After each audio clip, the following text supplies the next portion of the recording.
Okay, whether you just moved, you just finished decorating your dream home, or you're a recent college graduate who is decorating her first apartment, you might be wondering, how do I discover my interior decorating style? Knowing your individual, unique interior decorating style is the key to cultivating a timeless and long-lasting elegance to your home. When you are in tune with your own individual style, there's gonna be more of a quiet luxury in your home.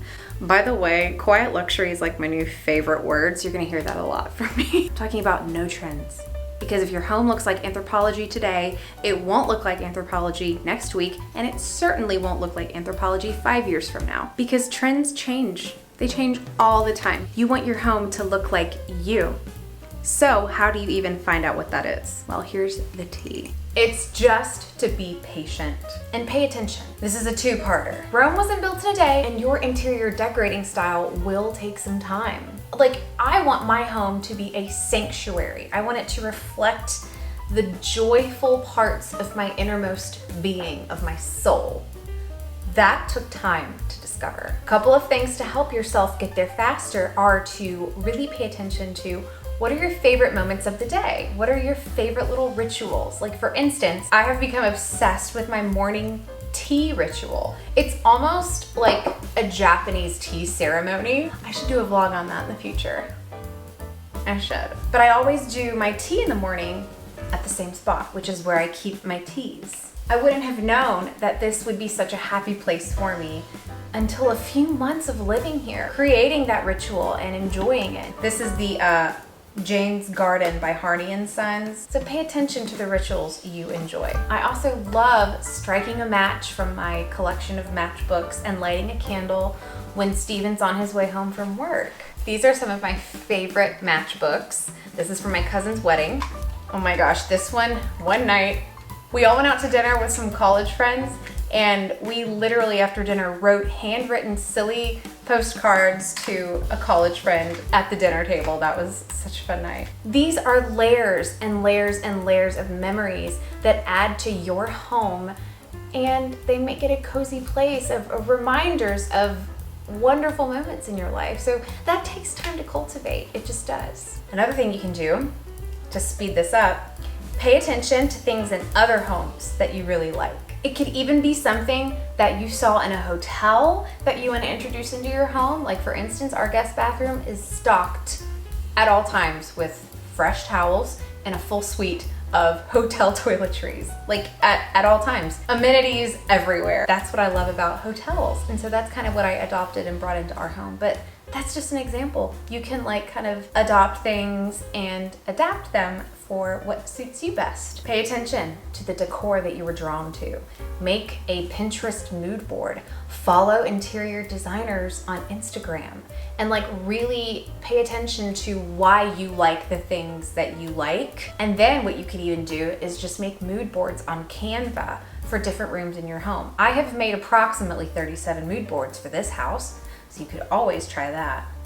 I think it's also really important that you know what you love and trust your instincts. So that's why we are in the master to talk about this, because when we first were decorating this room, I had completely a different idea in mind.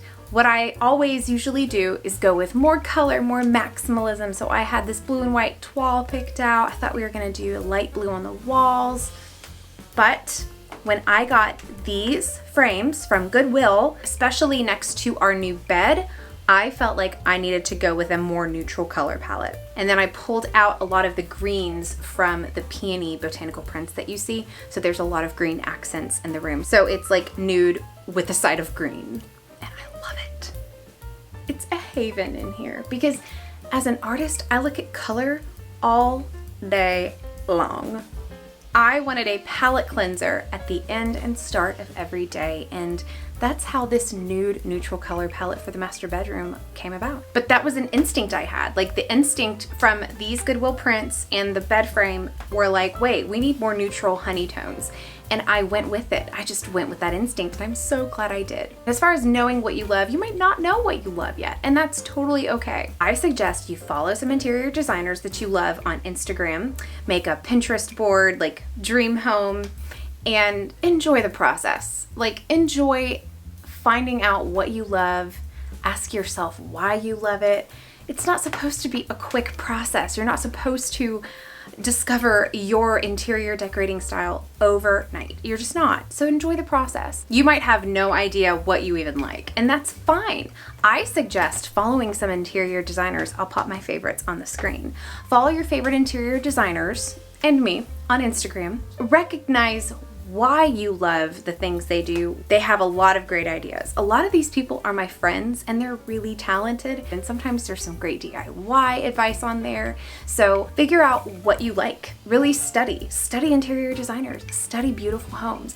Why do you like the patterns? Why do you like the colors? How can you adopt and adapt to your home? Because I've always felt that like homes that were decorated quickly just to get it done, and they just went and bought everything and, you know, it was done in a month. Those homes aren't as happy as the homes that are lived in and have layers of character, layers of memories, layers of carefully curating the decor.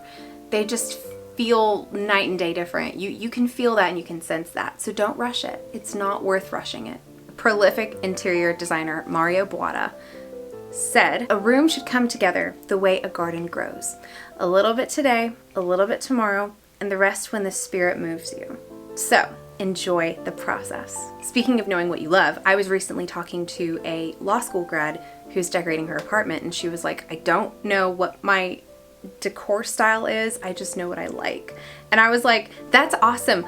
You know more than I did at that age then. But what I do know is it's important to buy once and buy well. When I unpacked from my apartment after Steven and I got married, and I was going through boxes of my stuff from the apartment, I came across so many things that were just like random junk.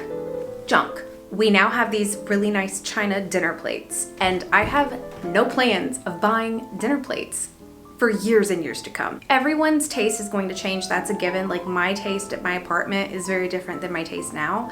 But if you stick with a classic traditional feel, you can never go wrong. When we're talking about spending more money, we're inevitably talking about being more purposeful with your purchases. More thought goes into each purchase, and you really love it. You're not gonna spend more on things you don't really love. So that's a good litmus test. Like, I'm willing to spend this much because I love it so much. When you spend more, it also prevents you from buying junk. I hate to say it, but I've done this so many times. Do not be scared of bigger price tags on things that are made well. I'm not talking about like just trendy things that are expensive for the sake of being expensive. I'm saying don't be scared of buying a nice rug that you will have until you retire.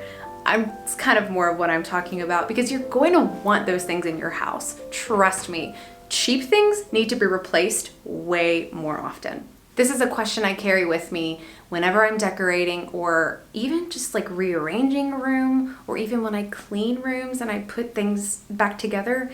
Always ask yourself, how can this be elevated?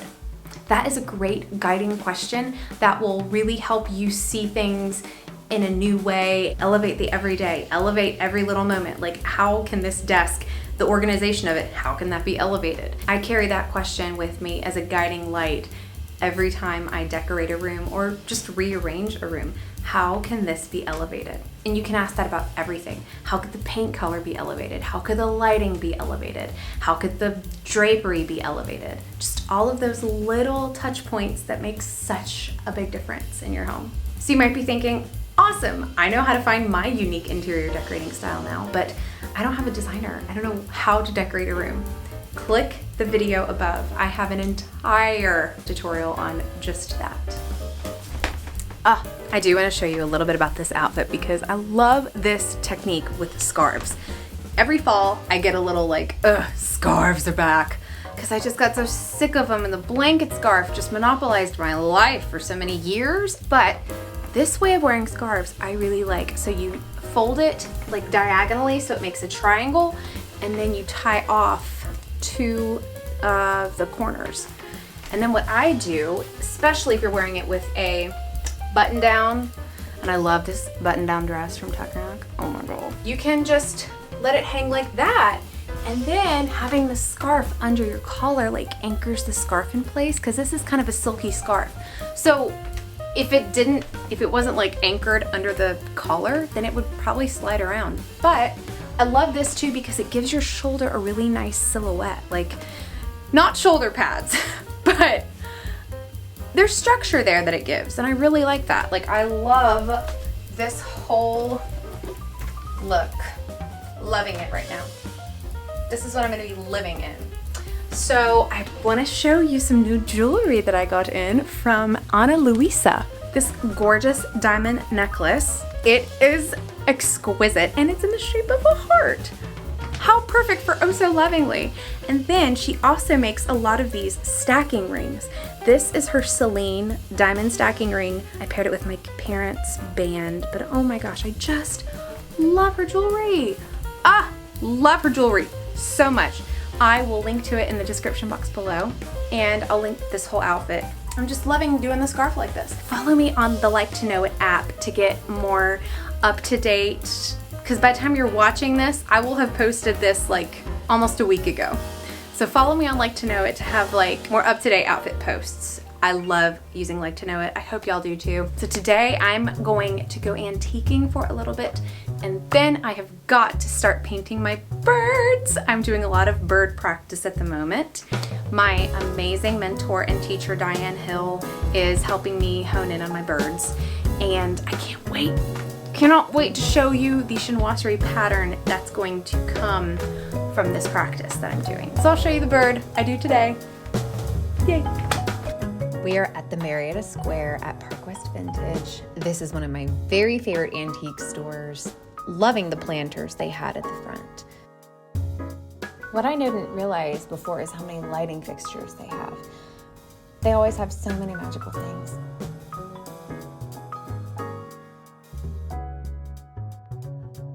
The asparagus little jar was the happiest. And I love these busts. Happiest little plate. I love vintage botanical prints. And can we just talk about the bow sconce? Come on. Cute little bitty plates. This is my favorite booth. I love this booth. Such luxury.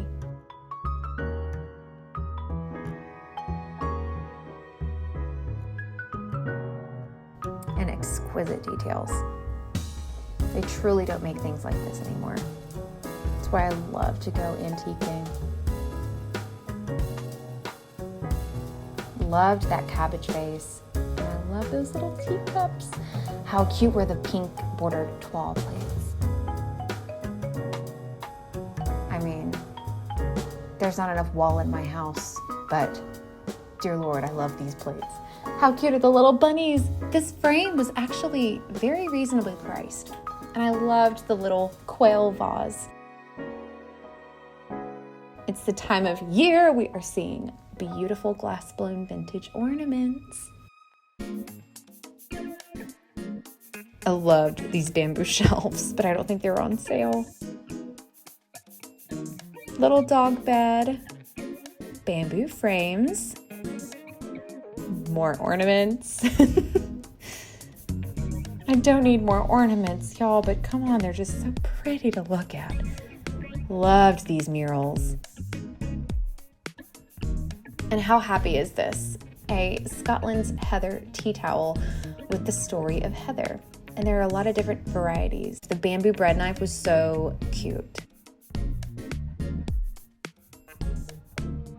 Beautiful little Dalmatian statues. I loved these guys.